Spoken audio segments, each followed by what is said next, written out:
información para ver todo lo que hay en su contenido, pero la primera dama ha dicho que no es de ella. El señor Roy Gates se ha cuidado de decir libretas y anotaciones. Bueno, Roy Gates ha entrado en serias contradicciones. Todo el mundo entra en contradicciones, pero lo cierto es que Álvaro Gutiérrez fue su vicepresidente, señor Velázquez Gején. Fue uno de sus amigos favoritos en el gobierno pasado. Bueno, ¿está jugando o no a favor de ustedes? Primero diré lo siguiente. La señora Heredia ha dicho que Gutiérrez sirve a lámpara. Sí. Yo creo que Gutiérrez hospedó a la pareja presidencial, a la señora Humala, en su casa 2 meses. Alan García nunca ha ido... 2 años, no 2 meses, 2 años. 2 años. ¿Quién llevó a Gutiérrez al Parlamento? Lo llevó el Partido Nacionalista. ¿Pero a dónde se fue después? No, ellos después se dividieron, eran 43 parlamentarios, se dividieron, y luego, en estos acuerdos multipartidarios que hay, Gutiérrez fue mi tercer vicepresidente.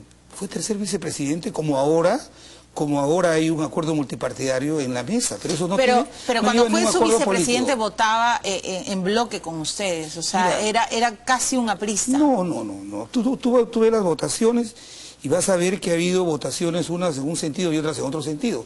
Hay bancadas que colaboran con el gobierno. Por ejemplo, el fujimorismo. Durante los 5 años nos acompañó en muchas de las propuestas, pero no tenían acuerdo político conmigo, sino que apoyaban la gobernabilidad. Entonces, pero eso de ninguna manera puede tapar algo que es crucial. Mira, este debate de la señora Heredia se hubiera terminado si ella hubiera dicho categóricamente, no es mi firma y eso es falso. El domingo pasado estuve en un debate con el doctor Roy Gates y él dijo que no eran agendas sino libretas de... Es que bueno, no todas son agendas, ¿ah? Hay una agenda y hay anotaciones. Pero ya ahora el abogado reconoce que también libretas de apuntes se le han perdido. Sí, claro. Entonces, aquí el problema es... O sea, para usted todo se soluciona si ella se somete a un peritaje. Mira, todo esto se hubiera acabado si yo hubiera dicho, ¿sabes qué? No son mis agendas y el contenido menos. Pero pues dice que están contaminadas, el señor Humala dice que son truchas. El gobierno ahora, todo el gabinete, no le importa lo de Petroperú, lo del lote 192, cómo se está estabilizando la economía, sino se han convertido en un buffet de ministros que son abogados de la primera dama. Entonces hasta el propio ministro de Vivienda me ha sorprendido hablar, por ejemplo, del programa Agua para Todos, pero te diré... No le sorprende, señor Velázquez Gején, las acusaciones para Agua para Todos son serísimas. Este tema se acaba si la señora Heredia dice, no son mis agendas, el contenido menos, y acá está, me someto voluntariamente. ¿Cuál es su principal sospecha sobre Nadine Heredia? ¿Cómo? ¿Cuál es su principal sospecha sobre Nadine Heredia? Yo sí creo que es importante la información que contiene. Ahora, ellos han podido lograr un fallo absurdo de la Corte Superior a través de un habeas corpus que ha cerrado una investigación al 2010 y que le ha extendido a una declaración de que no se le puede investigar por lavado de activos. Entonces, pero bueno, eso lo va a revisar el Tribunal Constitucional. Pero diré, este tema de las agendas, que tratan de sacarla de la agenda del país, es más importante, es saber el contenido de la misma. Podrán hoy día ganar un procedimiento judicial, pero una investigación este año, el otro, lo que no va a borrar, por ejemplo, es el retiro... O sea, lo que usted me está diciendo es que si el APRA ganara, que lo dudo, señora, disculpe por todas las acusaciones que hay sobre Alan hoy día además sale en la encuesta con 6%, no suben, ¿ah? Ustedes deben de estar llorando, pues, porque Keiko sale con 32, esta es la encuesta GFK que sale en el Diario de la República, Pedro Pablo sale con 13 y García con 6, Toledo con 4, Acuña con 3, Urresti con 3. O sea, van muertos, señor. ¿Por qué vamos a estar llorando? Pero mira, si estuviéramos muertos, nadie se acordaría de los muertos. Y aquí estamos los muertos, estamos hablando. Mira, las encuestas sin saber... Definidamente, no se han convocado las elecciones. Pero ya sabemos que el candidato... No se han convocado las elecciones, no se saben cuántos candidatos van a ser, no se sabe cuántos de esos van a ir en alianza. Las encuestas no son adivinos. ¿Es probable que Alan García no sea el candidato? No, yo te digo al contrario. Al contrario, de todas maneras. Es casi improbable que él no sea candidato, pero eso lo dirán las bases del partido. Pero te diré, ¿por qué tanto temor al APRA? ¿Por qué ahora todos los enemigos electorales en el Congreso se juntan para cerrarle la puerta en el Congreso? Cuando usted dice eso, lo van a ver las bases del partido. A mí, perdóneme, pero me hace sonreír, porque eso es la dedocracia. Todos sabemos que Alan García va a ser el candidato. Pero ¿acaso las bases van a decir no, que sea Mulder, que sabe la que Alan se muere? Milagros, te digo... Han habido 4 años de improvisación, de desorden y de incapacidad. Sí. Y sumada a la corrupción que estamos viendo. De la inseguridad es lo peor de todo. 4 años perdido, se ha paralizado, los y motores que de la economía están paralizados. Alan es el chapulín colorado, ¿no era Toledo? No, pero dime una cosa, ¿el Perú puede votar por 5 años más de improvisación? No, señor, pero ¿Jugar Alan... en la experiencia? ¿Pero Alan García es el remedio? Mira, te digo lo siguiente, nosotros hemos demostrado que entramos a un gobierno y tuvimos los objetivos muy claros con respecto al país. Crecimiento sostenido, generación de empleo, derrotar la pobreza con empleo, no regalando la plata. Con empleo, hemos hecho mayor infraestructura y afirmamos las políticas sociales. Pero veamos el segundo reportaje para ver lo que ha demostrado también el gobierno de García. Las declaraciones, Dios mío, en las audiencias de los narcoindultos, terrible. Llamaban a Chinguel y le decían, Chinguel, ¿cómo va mi narcoindulto? Por favor, era como una pizza delivery, ¿no? Ya viene, sí, ¿cuánto? $17,000 te voy a pagar. Es una tragedia. Y los aprisas no tienen vergüenza en la cara. Miren ese reportaje y luego el señor Velázquez Gesquén hará un mea culpa, algo tendrá que hacer. ¿Cuánto vale la firma de Alan García por narcoindultar? ¿Cuánto vale la firma de Alan García por narcoindultar? ¿Por qué nadie habla de eso? ¿Por qué todos tienen que hablar de un día de una hoja de una agenda, el otro día de la otra hoja de una agenda? Eso es patético, demuestra una enorme desesperación, un gran miedo y una estrategia muy burda. El partido aprista y el partido fujimorista tienen y han tenido vínculos con el narcotráfico. Habría que ver cuáles son sus argumentos para decantar de esa posición. Eso es ver la paja en el ojo ajeno y no ver la vida que tiene atravesado en el propio. Faltan 5 meses para que acabe el año y arranque con fuerza la campaña electoral, pero esta semana una bronca política calentó el ambiente y dio un pequeño adelanto de lo que se viene. La primera dama, herida por la denuncia de sus presuntas agendas, pasó a atacar a la oposición y puso en debate público el caso de los narcoindultos, cuyas audiencias vienen siendo transmitidas por la televisión. ¿Cuánto vale la firma de Alan García? Nadine Heredia preguntó por el valor de cada conmutación del expresidente Alan García. Este respondió, pero felicitándola por realizar una buena labor como secretaria de propaganda de la candidatura aprista. Y le respondieron más. Lo único que tiene que decir la señora es cómo y cuándo se va a hacer su pericia grafotécnica. Al día siguiente, la ofensiva nacionalista contra el APRA continuó desde el Congreso. Lambert, Del Pomar, Chinguel, me faltan dedos. Lo que se está pretendiendo es golpear a la primera dama para intentar bajársela políticamente. El congresista Freddy Otarola apuntó también a los fujimoristas y lanzó 2 preguntas a la procuradora Julia Príncipe, quien minutos antes había anunciado que Heredia debía presentarse a declarar a la Fiscalía el 4 de septiembre. ¿Se ha reunido con Keiko Fujimori en la casa de un congresista? Que lo diga. Y 2, ¿va a ser candidata por el fujimorismo? Otarola dijo que desconfiaba de su imparcialidad, pero Príncipe respondió y lo rechazó. Niego rotundamente haberme reunido con la señora Keiko Fujimori. No la conozco personalmente y menos he pensado ser candidata de su partido político. La guerra continuó el miércoles. En 3 días, el presidente Ollantumala no declaró nada apoyando lo dicho por su esposa, pero tocó el tema en su discurso en Huánuco. Mientras que en el Perú se discute cómo entra el narcotráfico en la política, nosotros tenemos que limpiarnos de eso. Solo unas horas después, los pesos pesados de la APRA anunciaron una bomba en video. Trajeron a colación una denuncia hecha contra el Humala candidato del 2011, en la que un ex narcotraficante aseguró haber pagado cupos a un capitán Carlos para operar sin problemas. Pero el objetivo de la conferencia no era precisamente el presidente. Ella quiere hablar de narcotráfico, ahí tienen narcotráfico. La bancada nacionalista salió de inmediato a devolver el golpe. Evidentemente hay un propósito del partido aprista de distraer, de cambiar los ojos de la nación a este hecho gravísimo que es el tema de los narcoindultos. La propia Heredia calificó la acusación de una cobardía y de una calumnia contra su esposo y que ello solo refleja el temor del aprismo de afrontar los narcoindultos y los vínculos con Oropesa. Lo cierto es que por los 3 partidos han desfilado denuncias sobre el tema. Al APRA le han recordado desde el financista Carlos Lambert, quien fuera sentenciado por narcotráfico, hasta el más reciente, Tony Montana. Al nacionalismo, la detención de su ex congresista Nancy Obregón por vínculos con el narcotráfico. Y al fujimorismo, hasta la negativa de Karina Beteta de asistir a la Comisión de Narcopolítica.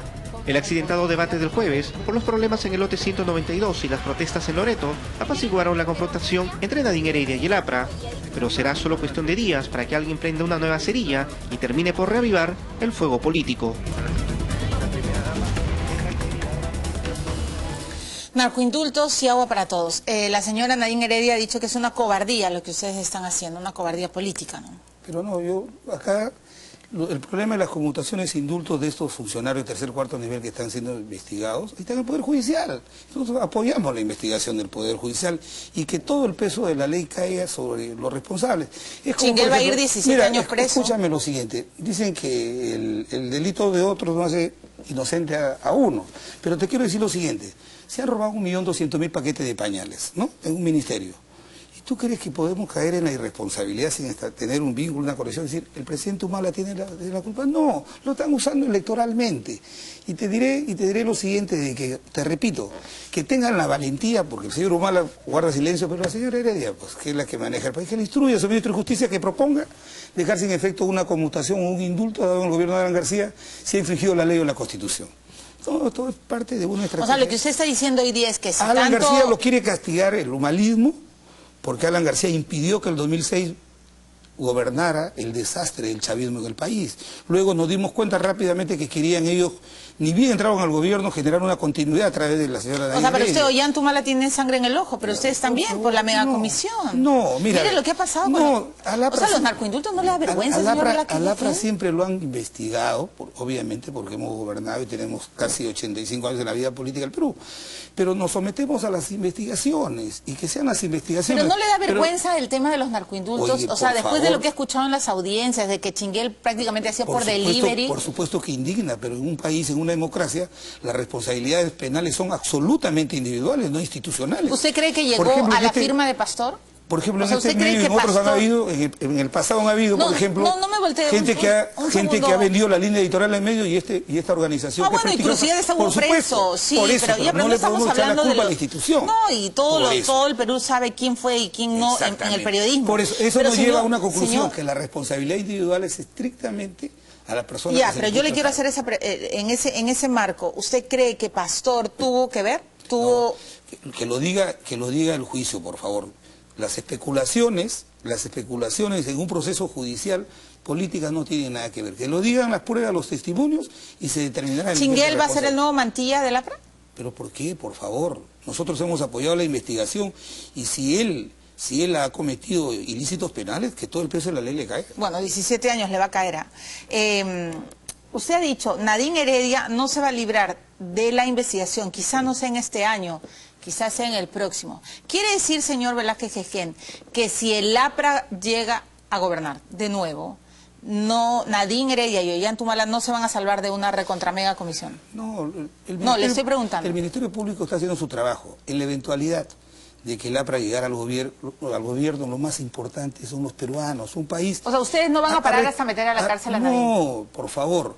El tema, cuando uno tiene la responsabilidad de gobernar, tiene objetivos claros. Y el partido aprista, de llegar al gobierno, tendríamos objetivos claros de qué, de encender los motores de la economía, de generar empleo, de acabar con este desconcierto de falta de liderazgo de autoridad que hay en el país y volver a impulsar un crecimiento sostenido para generar empleo. El Parlamento, los fiscales, los jueces tienen también que hacer su trabajo. No vamos a hacer este estropizo que ha hecho el señor Tejada y con la bancada humanista y ahora con los aliados electorales que tienen miedo de Alan García, de montar una comisión durante 5 años que ha costado 20 millones de soles. La investigación más larga de la historia y termina en especulaciones. Porque no hay ninguna conclusión. Agua para por favor, todos no es una vamos a lo de agua para todos. todos. Por supuesto, vayamos y lávense la cara, agua para todos. Lo que ha dicho Sergio Tejada, señor Velázquez Jejen, es grave. Se infló. Ahora el gurú de la justicia y de la moralidad es el señor Tejada. No, pero lo ha investigado, pues, ha investigado a su gobierno. Pero te lo voy a explicar.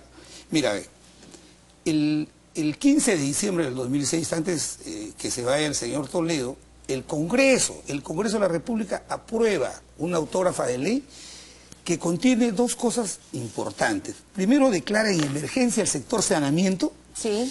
Y para intervenir en esa emergencia, los que hemos sido ministros, somos funcionarios del Ejecutivo, sabemos que tenemos que tener procedimientos más rápidos. La misma ley estableció un mecanismo de un procedimiento especial de contratación, que le llamó PES. O sea, dijo, estas obras de los proyectos de saneamiento que estamos declarando en emergencia pueden acogerse a un procedimiento más abreviado. Pero lo que Tejada ha dicho, que se decretó el estado de emergencia justamente para inflar costos, para hacer... Por eso te digo, pues, mira, la ley está ahí y no ha sido derogada. 29987. Entonces te digo lo siguiente, ahí está la primera barbaridad. Lo que pasa es que el señor Tejada contrató amigos de izquierda, sociólogos, filósofos, y no ha contratado un solo constitucionalista. La emergencia la decretó una ley del Congreso y el procedimiento especial también el Congreso. Y la ley no decía que esos proyectos estaban exceptuados del control. ¿Y dónde estuvieron los fiscales, los jueces, la Contraloría, los procuradores? Se supone que por están, favor, pues, entonces a investigar. ahora tú quieres canonizar lo que dice un adversario político, que solamente levanta como bandera para ser candidato presidencial, levanta una investigación que le ha costado 20 millones a los peruanos y que va a ser tirada al tacho de la basura. Señor Velázquez Quején, pero entonces los 300 millones de los que se habla que es invento de Sergio Tejada. 300 millones? ¿Dónde están? ¿En qué obra están, por favor, dime? ¿Quién la realizó? A ver, dime quiénes son los responsables. Todo eso. O sea, agua para todos no fue plata para todos. Son fuegos artificiales tirados. ¿Sabes por qué le tienen miedo a Alan García? Tienen miedo que el expresidente García sea candidato. Y hoy día sus aliados electorales saben que esto no va a prosperar. Pero además te diré algo. Señor, con las acusaciones que hay sobre ustedes, Alan ni siquiera levanta. Nula toda la investigación con respecto a Alan García. Pero aún así la han llevado adelante, empujada por los aliados, los interesados electorales ahora que quieren impedir que Alan García sea candidato. Eso ya no exagere, pues. No es que estoy exagerando, sino que es una ignorancia. Mira, a ver, si Alan García, al ministro, mira, para terminar, si Alan García y a Jorge Castillo y a Garrido les quieren imputar que, como dice el informe de la Asociación Ilícita, Programa para Todos, lo deberían incorporar a todos los parlamentarios que votaron la ley. Es una ley del Congreso, por favor. Bueno, yo no sé, esperemos que algún nacionalista se acerque a debatir con todos, ¿no? Donde votó Tarola, Lescano, el propio Lescano. Bueno, Tarola le ha recordado a Lambert, a Oropesa, le ha recordado a los narcotillos. Tarola se ha olvidado en el taxi que él se sentaba con Nancy Obregón. ¿Quién llevó a Nancy Obregón, por favor, al Parlamento? Bueno, agarren esa flor. Por favor. Nancy Obregón está presa. Ya, señor. Por narcotráfico. Por narcotráfico. Sí, claro, por narcotráfico. ¿Por qué más? Ella era, ya sabemos quién era, ¿no? Señor Velázquez, muchas gracias. Loreto los ha declarado traidores a la patria, a ustedes y a los fujimoristas, por el lote 192. Keiko ya cambió, ¿no? Porque sabe pues que va a perder todos los votos. Y ustedes se siguen en sus 13, ¿no? Primero te diré lo siguiente, que el Congreso nunca puede sentar un precedente de aprobar vía una moción de orden del día un dictamen de un proyecto de ley que tiene iniciativa de gasto. Si el gobierno hubiera enviado el proyecto de ley, en el día lo hubiéramos apoyado. Si Petroperú tiene 700 millones de dólares para asumir esa nueva responsabilidad, mira, los fujimoristas el 2013 votaron a favor de ponerle un candado a que Petroperú pudiera subir más pasivos firmes. El 2013, ahora lo hacen porque se les ha venido este cuestionamiento por parte de fuerzas que no quieren la inversión en el país, están dando su brazo a torcer, pero sería terrible que Petroperú en 48 horas asumiera una responsabilidad que financiera y tecnológicamente no está en condiciones de asumir. Bueno, de tal manera que nuestra posición es de seriedad y de respeto al país, ¿no? Bueno, muchas gracias.